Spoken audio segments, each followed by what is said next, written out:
믿음을 가진 사람 치고 기도의 중요성을 모르는 사람은 없을 것입니다.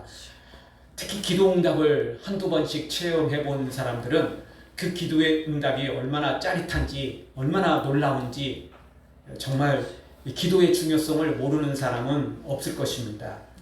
고기도 먹어본 놈이 잘 먹는다고 기도도 한번 체험해 본 사람들이, 기도를 한번 해보고 응답받은 사람들이 그 맛을 아는 법입니다. 그럼에도 불구하고 많은 성도들이 기도를 하지만 또 생각보다 기도의 응답들을 많이 체험하지 못하는 경우가 있습니다. 오늘 시편 5편은 다윗이 이 절체절명의 위기 속에서 기도를 해서 응답받는 장면이 나옵니다. 다시 한번 우리가 이 복습을 하죠. 한 달 전에 우리가 이 말씀 이렇게 봤습니다. 여러분 뭐 다 기억하고 계시죠? 저는 설교를 구약 지금 출애굽기, 그리고 시편, 그리고 신약으로 와서 마태복음, 그리고 지금 야고보서 이렇게 4권을 돌아가고 있습니다. 그러니까 한 달에 한 번씩 보고 있는 겁니다. 절기 때는 이제 새로운 말씀이고, 그래서 제가 말씀을 따로 선택해서 이렇게 하는 건 아니고 순서대로 이렇게 가는 겁니다. 여러 가지 이유들이 있긴 있는데, 어떤 분들은 목회자가 설교를 준비하면 야, 저거 나들으라고 하는 소리다. 그래가지고 일부러 성경을 택해가지고 그 사람에게 이렇게 막 일부러 막 듣게 하려고 하는 것처럼 오해를 하는 사람들이 있습니다. 뭐 꼭 그것 때문에 그런 건 아니지만 저는 또 다양한 목적들이 있습니다. 그것도 하나 중에 하나, 이 중요한 목적 중에 하나입니다. 제가 본문을 선택하는 게 아니라 이렇게 돌아가는 겁니다. 한 달에 한 번씩 또 돌아가는 겁니다. 오늘 한 달 전에 이 말씀 앞부분에 봤거든요. 근데 기억이 잘 안 나죠. 우리가 인생이 너무 복잡해요. 세상이 너무 복잡하고 이래가지고 어제 일도 막 옛날 것처럼 막 느껴지죠. 옛날에는 시간이 똑같이 갔지만 사건이 없으니까 그냥 옛날 일도 그냥 엊그제 같은 일인데, 지금은 몇 시간 지나고 나면 그냥 옛날 일 같아요. 왜냐하면 사건이 너무 많아. 우리 정보가 우리에게 너무 많이 들어와요. 그래서 우리는 이제 정보의 한계가 있거든요. 근데 시간은 별로 안 지나서도 정보가 너무 많이 지나가니까 그냥 옛날 것처럼 느껴지는 거죠. 이 본문 한 달 전에 봤는데 뭐 다 잊어버렸죠. 기도의 비결. 다윗이 이런 위기 속에서 응답받은 기도의 비결들이 있었습니다. 첫 번째로는 뭐였냐면 모든 것을 하나님 앞에 다 쏟아놓고 기도했던 거죠. 마음을 쏟아놓고 기도했던 것입니다. 하나님 앞에 숨길 이유가 없습니다. 하나님은 모든 걸 아시거든요. 근데 우리 사람들은 그렇지 않잖아요. 여러분이나 저나 다 쏟아놓지는 않잖아요. 솔직히 이쁜 거 보여주고 싶고 좋은 걸 보여주고 싶지, 내 속에 감추고 싶은 거 다 보여주고 싶은 사람이 어디 있습니까? 그거는 그렇게 할 때는 특별한 사람한테 그러는 거예요. 특별한 사람한테는 진짜 내 마음을 쏟아놓죠. 진짜 친한 친구, 그리고 기도를 정말 부탁하고 싶고, 이런 분들한테는. 그리고 이제 목회자, 믿음을 가진 성도들은 목회자한테 이따금씩 이제 진짜 그런 마음을, 속마음을 털어놓을 때가 있습니다.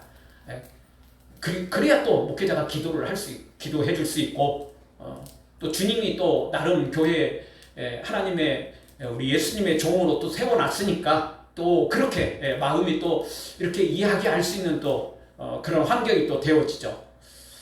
그 외에는요, 사실 다 좋은 거 보여주고 싶어요. 그렇잖아요. 일부러 막 내 단점을 막 드러내고 싶은 사람은 없죠.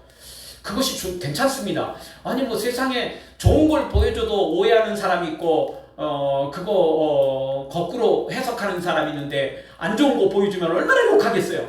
그렇잖아요. 피하라는 시대인데 꼭 내 단점들을 드러내야겠어요? 그럴 필요는 없죠. 그렇지만 분명한 건 내 가까운 가족이나 친구들한테 그걸 막 이렇게 가면을 쓰려고 하면 그러면 복잡해집니다. 그러면 인간관계가 깨어집니다. 진짜 친구는 속된 말로 불알 친구 있잖아요. 뭐 이런 친구들은 다 속을 털어놔야 서로 친구가 되는 거지, 적당히 이렇게 커버하면, 적당히 가면을 쓰면요 친구가 될 수가 없는 거죠.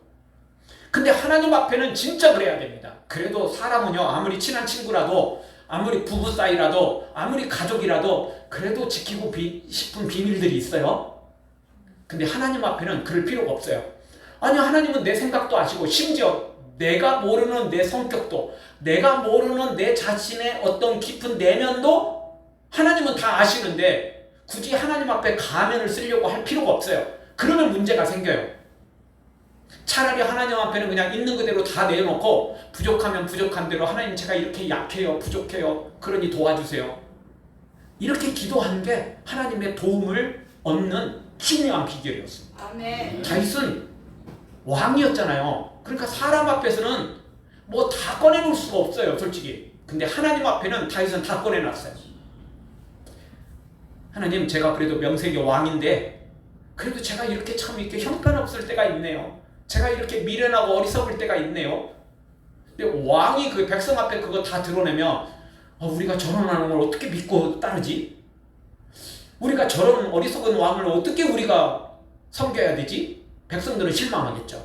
그러니까 못 꺼내놓아요 솔직히. 그러나 다윗은 하나님 앞에는 있는 거 없는 거 다 꺼내놨어요. 예. 그래서 기도를 했던 거죠. 그러니 하나님이 도우실 수밖에 없었어요. 하나님은 약자에게는 약하시고 강자에게는 강하세요. 아멘. 하나님은 교만한 자에게는 하나님께서 강하게 나가시지만 십자가 앞에 엎드리는 자들, 하나님 앞에 내어놓고 다 쏟아놓고 도움을 구하는 사람들에게는 하나님은 얼마나 약하신지 몰라요. 하나님은 눈물의 기도, 마음을 쏟아놓는 기도에는 그저 그냥 가세요. 우리 바보 아빠라는 말을 쓰기도 하잖아요. 뭐 아빠들은 주로 딸에게 좀 약한 경향들이 있죠. 왜냐하면 딸이 강하게 나오면 절대 약할 수 없습니다. 딸이 애교를 부릴 때 약한 거죠. 그게 약한 겁니다. 딸바보라는 말은 아주 강하고 씩씩한 딸한테는 솔직히 통하지 않습니다. 애교가 있고 뭔가 좀 이렇게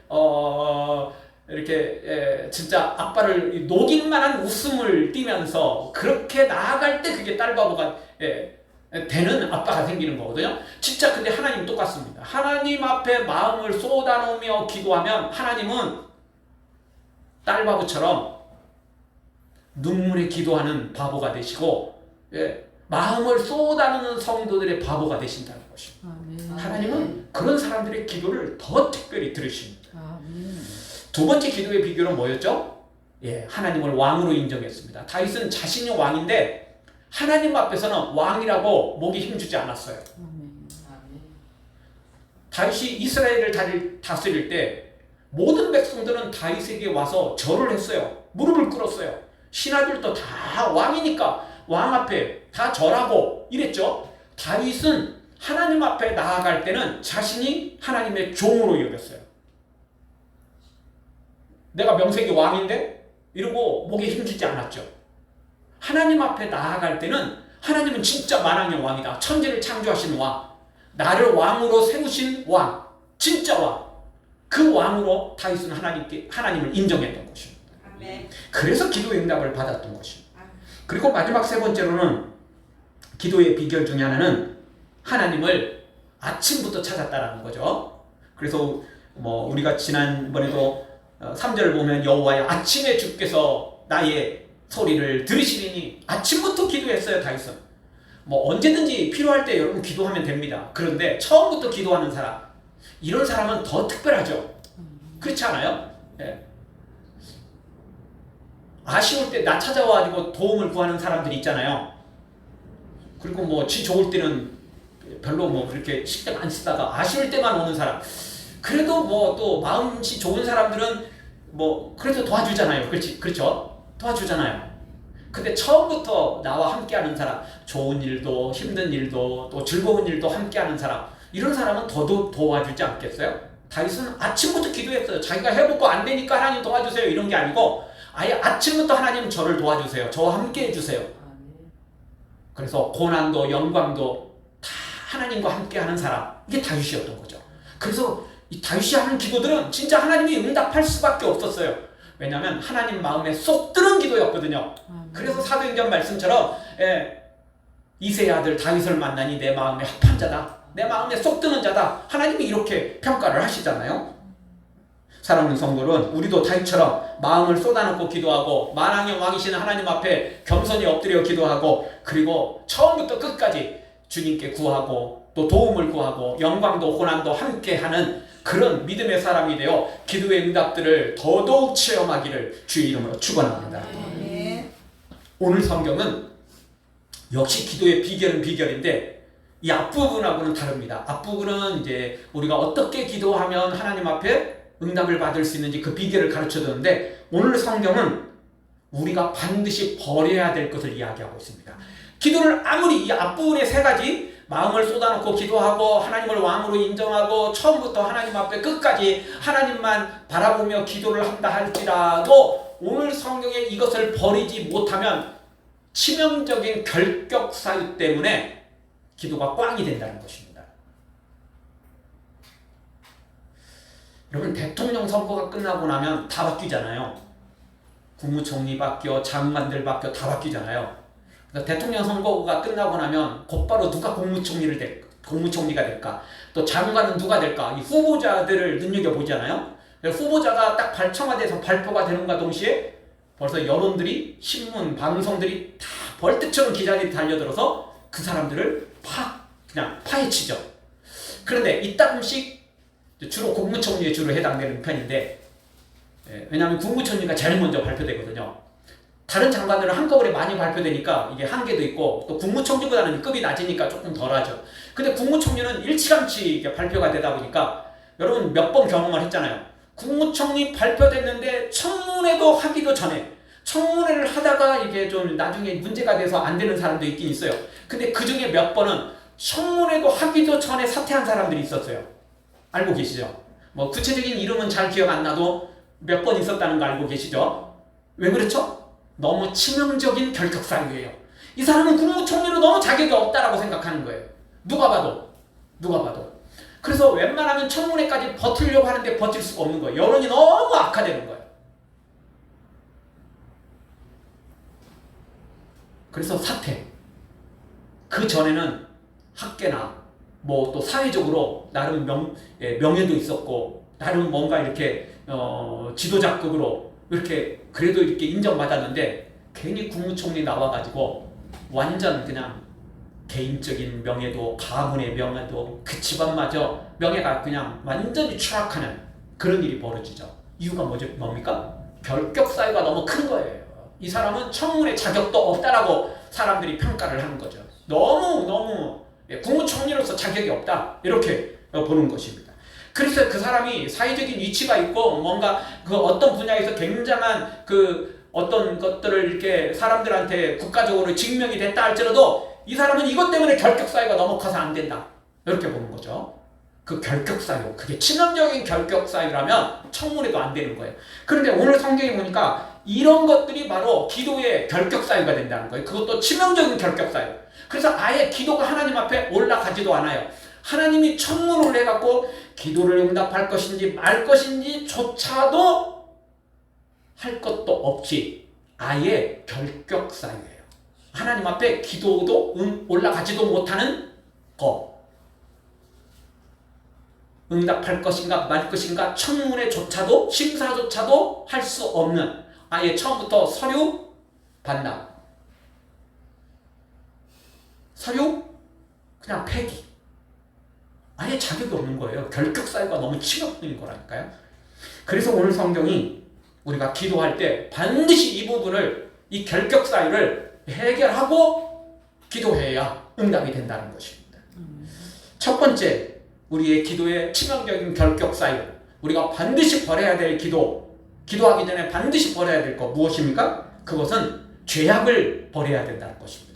죄악을 가지고 있으면 그건 결격 사유, 치명적인 결격 사유라 아예 기도가 응답되지 않습니다. 여러분 세상에서도 참 안타깝게 사람들의 분노를 일으키는 사건들이 참 많은데 그 중에 하나가 뭐냐면 자식을 버리고 도망갔던 사람이 자식이 죽고 난 다음에 보상금이 나왔을 때 아니 어느 날 갑자기 그 사람이 나와가지고 보상금 자기가 타가겠다고. 그래서 이따금씩 뭐 우리 그 군인으로 있다가 뭐 이렇게 사고 난 적 있었잖아요. 그래서 죽고 났더니 아니 뭐 몇십 년 전에 떠났던 얼굴도 비치지 않았던 이런 엄마가 아빠가 찾아와갖고 보상금 타겠다고 찾아오는 경우. 거기다가 뭐 얼마 이거 몇 년 이제 됐죠. 되기는 이제 고 구하라라는 연예인이 있었습니다. 이 구하라 씨가 이제 사망을 하는 바람에 그 재산이 좀 남았죠. 뭐 연예인이었으니 그것도 인기 연예인이었으니 뭐 재산이 상당히 되죠. 근데 그 유산을 바라보고 엄마가 그 유산을 달라고 찾아온 거죠. 근데 그 엄마라는 사람이 누구냐? 남편 자식 버리고 도망갔던 사람이었습니다. 그러니까 그 구하라 아빠가 12년 동안 엄마 없이 두 남매를 키웠던 거죠. 얼마나 억울하고 얼마나 이게 마음이 아팠으면 이제 그 오빠가 엄마를 상대로 소송을 걸었던 거죠. 상속 재산 분할 심판 청구를 했던 겁니다. 이건 자격이 없다. 아니 우리 버리고 도망가는 사람이 이제서 갑자기 나타나가지고 재산을 달라고. 그래서 이제 국회에 구하라법, 소위 구하라법이 이제 올려졌습니다. 근데 아직까지 통과를 안 하고 있습니다. 국회의원들은 속된 말로 국회의원입니다. 하라는 일은 안 하고 맨날 싸우기만 하고 맨날 헛짓거리만 합니다. 그러니까 국회의원 잘 뽑으십시오. 너무 정당 보지 마시고요. 좀 사람 좀 제대로 보고 좀 찍으셔야 됩니다. 그러니까 이런 일이 벌어지는 거예요. 그 국민들은 누구나 다 알아요. 자식을 버리고 도망갔던 사람이 무슨 자격이 있어 상속권을 받을 수 있냐는 거예요. 그렇잖아요. 누구든지 다 아는 거예요. 근데 법적으로는 그 사람도 부모이기 때문에 자격이 있어요. 우리나라 국회 법에는 그렇게 돼 있어요. 그래서 국회에서 그걸 바꿔줘야 되거든요. 근데 안 바꿔. 애들 딴짓하고 있어. 국회의원들 다 나쁜 놈들이죠, 솔직히. 지네들 싸우는 데는 뭐 얼마나 빗대기며 싸우는지. 그런데 이게 뭐 국민들의 생각은 뭐 안 죽이도 없어요. 분노해도 소용없어. 그래서 다 때 되면 뭐 저 여당은 죽어도 여당 찍고 야당은 죽어도 야당 찍고 막 이러니까 별로 신경 안 써요. 지금만 요거도 먹으면 돼요. 아무 상관없어요. 국회의원들도 잘못이지만요, 사실 국민들도 잘못입니다. 그런 놈들 뽑아놨잖아요.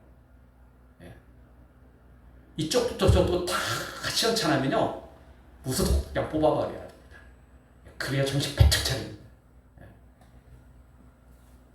어쨌든 돌아와서 이렇게 세상에는 자격 없는 사람들이 있는데도 법이 잘못됐으니까 자격 없는 그 부모가 유산이라고 보상금을 막 타가려고 하는 거예요. 너무 잘못되죠. 근데 하나님 앞에는 그런 게 안 통합니다. 자격 없는 사람은 처음부터 아예 그냥 꽝입니다. 유산 주세요, 보상금 주세요, 청구도 못합니다. 하나님 앞에는. 근데 그게 어떤 사람이냐? 바로 죄악을 가지고 있는 사람입니다. 죄악을 가지고 있는 사람은 절대 하나님 앞에 어떤 것도 청구를 할 수가 없어요. 기도 자체가 하나님 앞에 올라가지 못하게 되는 것입니다. 마태복음 22장 12절을 한번 보겠습니다. 같이 한번 보겠습니다. 예복을 입지 않고 여기 들어왔느냐. 하나님, 예수님께서 비유 중에 혼인잔치 비유가 나오는데, 혼인잔치를 하려면 예복을 입어야 돼요. 뭐 지금은 그렇지 않잖아요. 그런데 이제 이 이스라엘의 그때 풍습은 그랬어요. 혼인잔치에 참여하려면 거기에 예복을 입어야 돼요. 그런데 어떤 한 사람이 예복을 입지 않고 들어왔어요. 그래서 어찌하여 너는 예복을 입지 않고 들어왔냐? 이렇게 질문을 던진 거예요. 근데 이 사람이 뭐 할 말이 없어요. 자기가 안 입은 거거든. 나 귀찮거든요. 나를 뭘로 하고 이 옷 멋있거든. 그래서 우긴 거죠. 그래서 무슨 일이 벌어졌죠? 13절 같이 한번 보겠습니다. 그 손발을 묶어 바깥 어두운 데 내어던지라. 거기서 슬피 울며 이를 갈게 되리라. 아멘. 쫓겨난 겁니다. 이게 결국 뭐냐면 천국은 거룩한 예복을 입은 사람만이 들어갈 수 있다는 것입니다. 예수 그리스도의 십자가 보혈로 흰옷을 입은 사람만 천국에 들어갈 수 있는데, 예복을 입지 않고 교회에 들어왔어요. 그 교회는 뭐 아무나 올 수는 있잖아요. 뭐 십자가 보혈 예복을 입었다고 뭐 특별히 티나는 것도 아니고 영적으로만 티나는 거지 육적으로는 별로 티 안 나니까. 그래서 자기도 죽으면서 나도 이제 천국 갈 자격이 있어. 나 교회 열심히 다녔거든. 이래가지고 천국 들어가려고 하는데 쫓겨난다는 것입니다. 그 비유입니다. 죄악을 가지고 있는 사람은 절대 천국에 들어갈 수 없고 당연히 기도도 응답될 수 없는 것입니다. 오늘 성경 4절도 보죠. 한 목소리 한번 다시 한번 보겠습니다. 주는 죄악을 기뻐하는 신이 아니시니 악이 주와 함께 머물지 못하며. 아멘. 예수, 우리 하나님은 죄악을 기뻐하지 않습니다. 아니, 기뻐하지 않을 정도가 아니고 아주 싫어하십니다. 5절 하반절에도 보면 이렇게 말하죠. 주는 모든 행악자를 미워하시며. 악을 행하는 사람, 죄악을 행하는 사람, 우리 하나님은 미워하십니다. 싫어하십니다. 그래서 이런 사람의 기도는 아예 응답조차 안 되는 것입니다. 이사야 59장 2절은 좀 더 이 부분을 정확하게 말씀해주고 있습니다. 같이 봅니다. 오직 너희 죄악이 너희와 너희 하나님 사이를 갈라놓았고 너희 죄가 그의 얼굴을 가려서 너희에게서 듣지 않으시게 함이니라. 아멘. 뭐가? 죄악이 하나님 사이와 우리 사이를 갈라놓았다는 겁니다. 그리고 그 죄가 하나님의 얼굴을 딱 가리워서 하나님과 우리가 얼굴을 볼 수 없게 된다는 것입니다. 뭐 때문에? 죄 때문에. 죄 때문에 갈라졌고 죄의 담이 세워져서 하나님 앞에 우리의 기도가, 우리의 소원이 연락되지 않게 된다는 것입니다. 그러니 죄악을 가지고 기도하는 사람은 결격사유입니다. 그 결격사유도 지금 여기서 수정할 수 있는 정도가 아니고 치명적인 결격사유라 아예 안 되는 겁니다. 여러분 청문회 아까 이야기했는데 청문회 하다가 뭔가 좀 이렇게 비난 들을 만한 일이 생겼어요. 막 이제 이야기를 하죠. 그러면 이제 죄송합니다. 제가 그때 좀 실수를 했습니다. 앞으로는 조심하겠습니다. 그래서 제가 장관이 되면 절대 그런 일을 하지 않고 그런 위법한 일을 하지 않고 바로 하겠습니다. 이렇게 이야기를 하잖아요. 이제 그렇게 이야기하면 나름 국회의원들이 요거는 너무 심각해. 그래서 반대를 하는 경우도 있지만 조금 약간의 결격사유는 있지만 약간의 문제점은 있지만 그래도 이 사람은 봐줄 만하다. 이렇게 하면 이제 통과를 시켜주잖아요. 그렇지 않습니까? 국회에서 청문회 끝난 다음에 표결을 하잖아요. 왜? 통과 안 돼. 뭐 이런 거 하잖아요. 그래서 모든 사람이 허물과 뭐 잘못이 하나도 없어야만 통과되는 건 아니에요. 그냥 적당한 수준은 통과를 시켜준다고요. 근데 우리도 똑같아요. 약간의 실수는 여기서 고치면 돼요. 그런데 그 죄악을 절대 고칠 수 없는 부분이 있다는 것입니다. 그것은 결격사유입니다. 처음부터 결격사유라 하나님 앞에 올라가지는 못하는 겁니다. 그래서 우리 예배 전에 예배 시작할 때 항상 기도하잖아요. 제가 지금 3가지 제 기도의 제목을 매주 똑같이 그냥 앵무새처럼 반복하고 있습니다. 근데 여러분도 똑같이 반복하며 그냥 습관적으로 해서는 안 됩니다. 감사의 기도, 그 다음에 회개의 기도, 그리고 성령을 구하는 기도, 이렇게 3가지 기도의 제목들을 놓고 그리고 기도하고 예배를 우리가 들어가지 않습니까? 그 중에 3가지 중에 가장 중요한 건 역시 회개 기도입니다. 왜? 회개하지 않고는 우리의 이 예배가 하나님 앞에 아예 연락되질 않는다니까요. 우리의 이 기도가 하나님 앞에 아예 올라가질 않습니다. 결격사유, 그것도 치명적인 결격사유라 아예 통과가 안 되는 것입니다. 그래서 예배 전에 그 기도를 하는 겁니다. 주님, 우리의 죄를 십자가 보혈로 깨끗이 씻어주세요. 이 기도 하는 것입니다. 그리고 또 대표 기도할 때도 꼭 회개 기도 꼭 들어가는 겁니다. 이거는 개인 기도도 들어가지만 또 다시 한번 기도할 때 이 회개 기도가 들어가는 것입니다. 이거 빼놓으면 우리의 기도 자체가, 예배 자체는 하나님 앞에 올라갈 수가 없는 것입니다. 그래서 이 회개 기도를 하는 것입니다. 그런데요, 상습적으로 맨날 그냥 이러면 안 되는 것입니다. 진짜 회개는 마음을 다해서 회개하면서 기도하는 게 기도고, 그리고 그 죄를 완전히 돌이키는 게 진짜 회개지, 이런다고 회개 기도가 되는 건 아니라는 겁니다. 눈물 흘린 채 하는 거, 그리고 눈물 흘리는 거 그것조차도 다시 또 반복된다면 그거 상습범이고 그것은 이용해 먹는 거지 않습니까? 우리 모두 이 죄악을 철저히 버리고 그리고 지은 죄는 십자가 보혈로 다시 한번 깨끗이 씻음 받아서 우리 모두 다윗처럼 죄를 버리고 하나님 앞에 기도에 응답받기를 주의 이름으로 축원합니다. 여러분 다윗이 얼마나 죄에 대해서 민감했는지 아십니까? 죄가 아니라고 생각하는 것마저도 죄로 여기고 다윗은 그것을 미워했고 거절했습니다. 그 구체적인 예가 무엇이냐면 여러분 다윗은 10년이 넘도록 사울에게서 쫓겨다녔습니다. 사울이 죽이려고 그랬잖아요. 다음 때 왕을 다윗으로 세워놨기 때문에 하나님이 그렇게 기름 부어놨기 때문에 이 소문이 퍼져가지고 사울도 그걸 알고 있었어요. 그래서 다윗을 죽이려고 그랬거든요. 왜냐하면 자기 자식한테 왕위를 물려줘야 되는데 다윗이 다음 때 왕이 될 거라고 하나님이 말씀하셨으니까 그 자기 지은 죄를 해결할 생각 않고 다윗만 죽이면 다 해결된다고 참 미련한 사람이죠. 아니 뭐 지금 하늘에서 비가 쏟아지면 뭐 우산만 쓰면 뭐 다 해결되는 겁니까? 우산 쓰고 나가도 옷 다 버리는 거, 신발 다 버리는 거 알고 계시잖아요. 비가 그쳐야 해결되는 거지 뭐.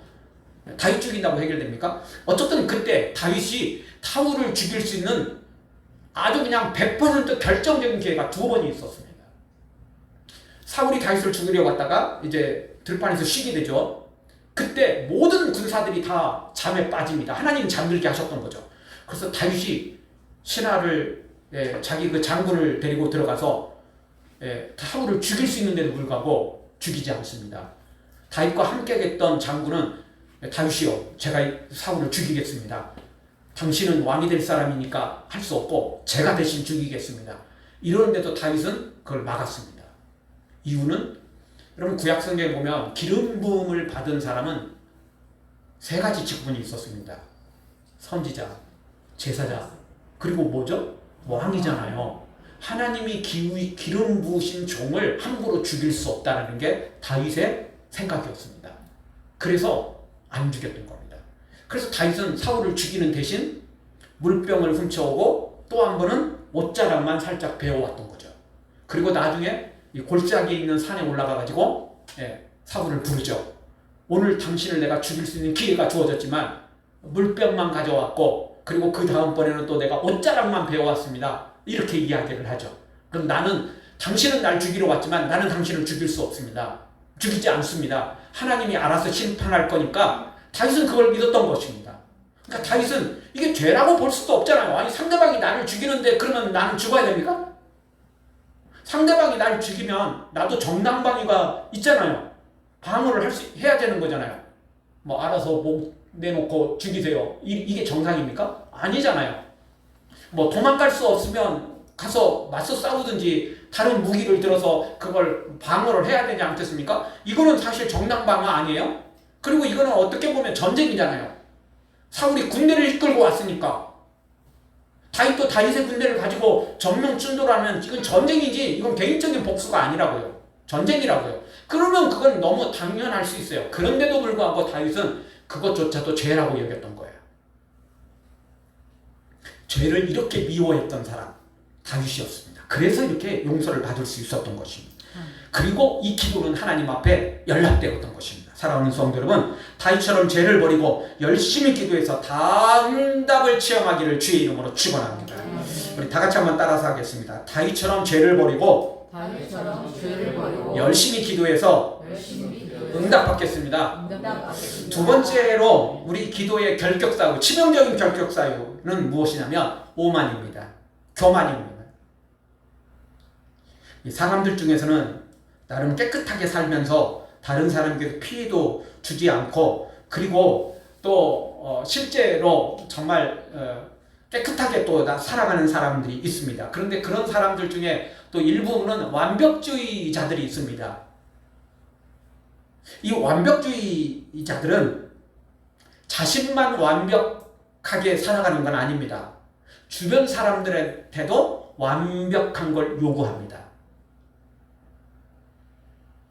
근데 이런 이제 완벽주의자들은 본인이 낮은 자리에 위치해 있을 때, 회사에서도 직급이 낮을 때는 뭐 문제될 건 없습니다. 자기만 고생하고 자기만 열심히 하면 되는 거거든요. 근데 이런 사람들이 이제 상사로 올라가고 이런 사람들이 이제 뭐 중요 부서에 올라가면 밑에 사람들 죽어나갑니다. 왜냐하면 이런 완벽주의자들은 밑에 사람들한테도 완벽한 걸 요구하거든요. 그래서 다 했어요 이러면 불러가지고 다 체크합니다.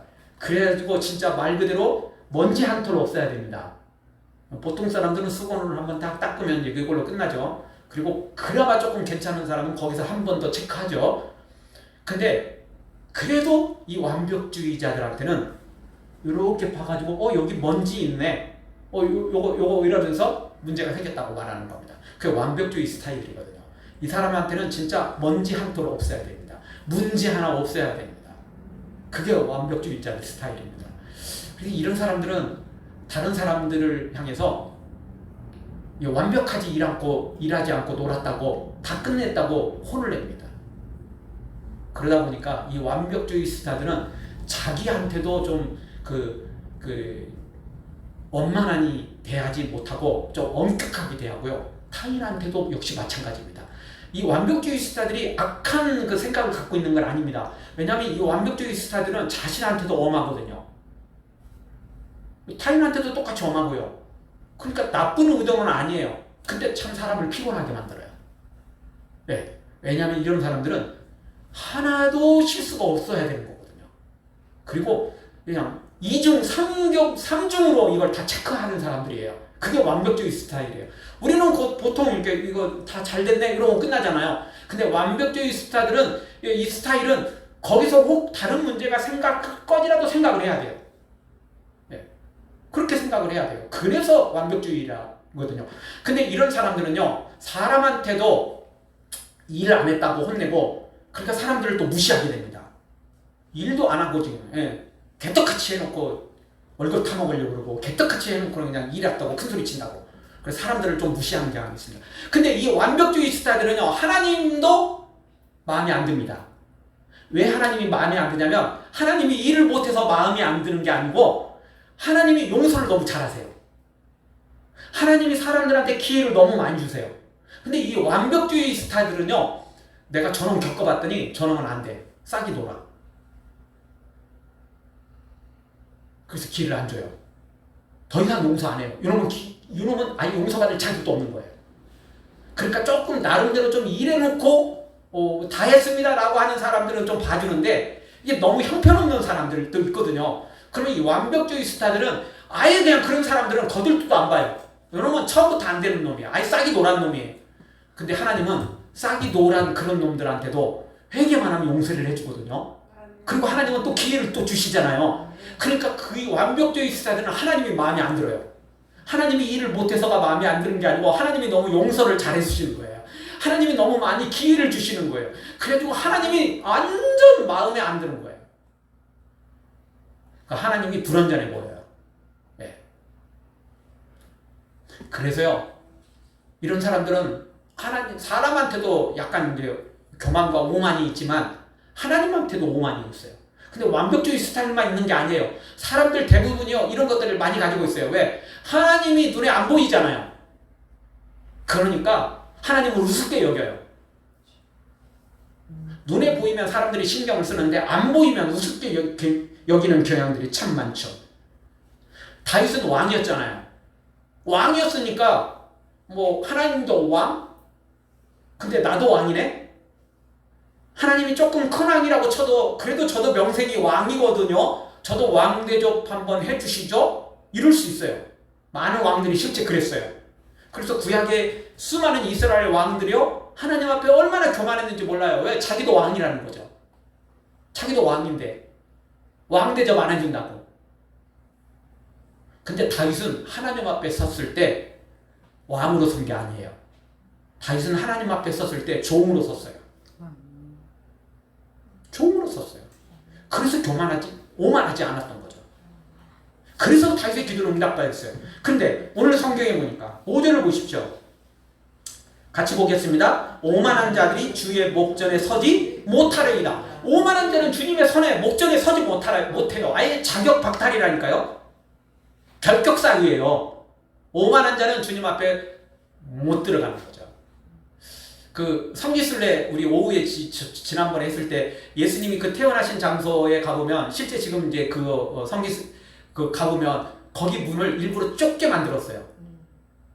아무리 키가 작은 사람도 아무리 정말 난쟁이라 할지라도 거기는 그냥 못 들어가요. 거기를 쓰게 돼요. 얼마나 조그마한지 몰라요.